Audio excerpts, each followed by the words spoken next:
Hello friends, KM টিউটরের পক্ষ থেকে আপনাদের সকলকে শুভেচ্ছা। আজ আমরা নতুন একটা ভিডিও নিয়ে তোমাদের সামনে উপস্থিত হয়েছি, যেটা এখন খুব চর্চিত বিষয়।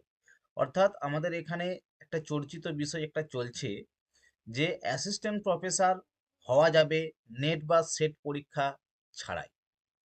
হ্যাঁ, এই যে একটা চর্চিত বিষয়, প্রত্যেকটা ইউটিউব চ্যানেল থেকে আরম্ভ করে প্রত্যেকের মুখে মুখে একই কোশ্চেন যে অ্যাসিস্ট্যান্ট প্রফেসর এখন হওয়া যাবে নেট বা সেট পরীক্ষা ছাড়াই।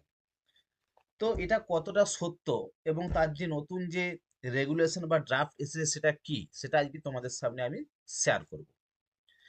বলেছে অ্যাসিস্ট্যান্ট প্রফেসর ছাড়া নেট সেট পরীক্ষা ছাড়াই অ্যাসিস্ট্যান্ট প্রফেসর হওয়া যাবে, কিন্তু এর মধ্যেও কিন্তু একটা পয়েন্ট আছে, যে পয়েন্টটা মোটামুটি আজ তোমাদের সামনে আমরা তুলে ধরার চেষ্টা করব। এবারে অনেকের কোশ্চেন আমার কাছে যারা যারা ক্লাস করে, অথচ মূলত যারা ক্লাস করছে নেট বা সেটের, কারণ আমাদের চ্যানেলটা এখানে এনটি ইউজিসি নেটের পেপার ওয়ান সংস্কৃত, কিন্তু বর্তমানে সংস্কৃতের ডাব্লিউবি এসএলএসটি এবং পিএসসির ব্যাচ কিন্তু আমাদের চলছে। তো অনেকের কোশ্চেন, স্যার তাহলে যেহেতু নেট বা সেট ছাড়াই প্রফেসর হওয়া যাচ্ছে, তাহলে তো নেট বা সেট পড়ে লাভ নেই, বা আমরা কেন পড়বো নেট বা সেট? কারণ নেট সেট ছাড়াই তো প্রফেসর হওয়া যাচ্ছে, যেহেতু নোটিফিকেশন বা ইউজিসি থেকে নতুন গাইডলাইন তৈরি হচ্ছে। ক্লিয়ার? তো নিউ নোটিফিকেশনটা কি বা এই গ্যাজেটে কি বলা হচ্ছে সেটা আজকে তোমাদের সামনে তুলে ধরার চেষ্টা করব। অনেকেই এ সম্পর্কে জানতে চেয়েছো, অনেকের অনেক কমেন্টও এসেছে। তো এটা আজকে তোমাদের সামনে আমরা তুলে ধরার চেষ্টা করব। মূল পয়েন্টটা কি, নেট সেট ছাড়াও আমরা অ্যাসিস্ট্যান্ট প্রফেসর হচ্ছে আরো সহজ, কিন্তু কোন বিষয়ে হচ্ছে সেটা জানা কিন্তু অত্যন্ত জরুরি। হ্যাঁ, নিউ যে ড্রাফট এসেছে, যে নোটিফিকেশন এসেছে, সেটা কি জন্য এসেছে, কি বলা হচ্ছে। হুম, আবার বলা হচ্ছে নেট সেট লাগবে না যদি পিএইচডি থাকে। পিএইচডি থাকলে নেট সেট কিন্তু লাগবে না, আর নেট সেট থাকলে পিএইচডি লাগবে না। হয় নেট সেট করে নাও, নাহলে পিএইচডি করে নাও, এটাও কিন্তু ওখানে বলা হচ্ছে। এবারে ব্যাপারটা হয়ে গেছে, যদি আমরা পিএইচডি করতে যাই, তো অলরেডি তোমাকে নেট সেটটা পাস করলে তুমি পিএইচডি করতে পারবে না। তাহলে ঘুরিয়ে কিন্তু ব্যাপারটা একই এলো, নেট সেটও দরকার, পিএইচডিও দরকার। ক্লিয়ার? তুমি পিএইচডি করতে গেলে তোমাকে নেট সেট করতে হবে, আর নেট সেট ছাড়া তুমি পিএইচডি করতে পারবে না এখন বর্তমানে যা অবস্থা। তো সেক্ষেত্রে দেখো ব্যাপারটা সেই ঘুরিয়েই আসছে। তো দেখো আমরা একটু তোমাদেরকে বুঝিয়ে দিই যে ব্যাপারটা কি বলতে চাইছে ওখানে। দেখে নাও। দেখো, আমাদের নেটের যে এক্সামটা হয়, দেখো মূলত দেখো বলে দিই। নেট এক্সাম, দেখো নেট এক্সামের দুটো দিক এখানে বলে দিই। দুটো কোর্সের মধ্যে হয়। কিসের কোর্স? না, এক নম্বর হচ্ছে নন প্রফেশনাল কোর্স। হুম, এক নম্বর কি বললাম? Non professional. হুম, আর একটা হবে শুধু কি, শুধু প্রফেশনাল। ভালো করে বুঝে দেখো, এক নম্বর হচ্ছে নন প্রফেশনাল, একটা হলো প্রফেশনাল। প্রফেশনাল বলতে কোন কোর্সগুলো আসে? না, প্রফেশনাল বলতে বিভিন্ন ইঞ্জিনিয়ারিং কোর্স, বিভিন্ন engineering course, MBA, ME, MTech, অর্থাৎ বিভিন্ন যে ইঞ্জিনিয়ারিং কোর্স, এমবিএ, এমই, হ্যাঁ, ইত্যাদি যে কোর্সগুলো।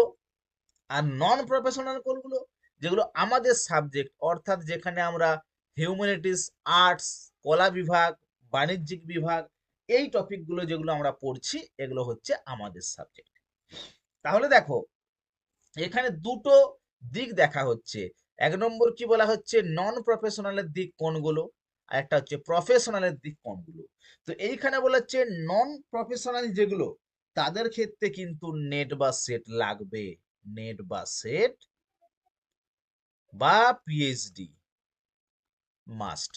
অ্যাসিস্ট্যান্ট প্রফেসরের ক্ষেত্রে যারা নন প্রফেশনাল কোর্স, অর্থাৎ আমাদের যে হিউম্যানিটিস সাবজেক্টগুলো আছে আমাদের, হ্যাঁ, আর্টস আছে, কমার্স আছে, ইত্যাদি যেগুলো বিষয়ে নেট হচ্ছে, সেগুলো সবই কিন্তু প্রফেশনাল কোর্সের মধ্যে আসবে, এবং সেই প্রফেশনাল কোর্সে তুমি যদি অ্যাসিস্ট্যান্ট প্রফেসর হতে চাও, তার জন্য নেট সেট পিএইচডি কিন্তু বাধ্যতামূলক। হ্যাঁ, হয় নেট লাগবে, নাহলে সেট লাগবে, নাহলে পিএইচডি লাগবে, যে কোনো একটা।